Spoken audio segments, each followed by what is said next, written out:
যারা সালাত আদায় করে না তাদের জবের গোশত খাওয়া যায় না। বাজারে আপনি মুরগি কিনতে গেছেন, তদন্ত করেননি কেন?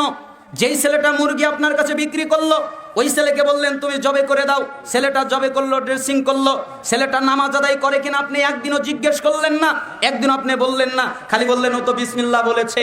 বিসমিল্লাহ একবার কেন, 1,000,000 বার যদি বিসমিল্লাহ বলে আর যদি সালাত আদায় না করে, তার জবেকৃত জন্তু খাওয়া যাবে না। তাহলে বেনামাজি কত খারাপ! আসমানের নিচে জমিনের উপরে সবচেয়ে খারাপ, সবচেয়ে জঘন্য, সবচেয়ে নোংরা হলো ওই ব্যক্তি যেই ব্যক্তি সালাত আদায় করে না। আর ওই ব্যক্তি তার জীবনে এক নেকি ইনকাম করতে পারে নাই, এক নেকিও হয় নাই। কেন? আল্লাহ নবী সাল্লাল্লাহু আলাইহি সাল্লাম বলেছেন, আউয়ালু মা ইউহাসাবু বিহিল আবদু ইয়াউমাল কিয়ামাতিস সালাহ ফাইন সালাহাস সালাহা সাইরু আমালিহি ওয়া ইন ফাসাদাত ফাসাদা সাইরু আমালিহি। কিয়ামতের দিন সর্বপ্রথম হিসাব হবে নামাজের, সালাতের।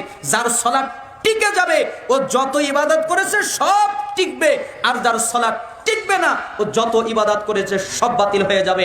তার মানে নামাজ আছে, সব আছে, নামাজ নাই, কিচ্ছু নাই।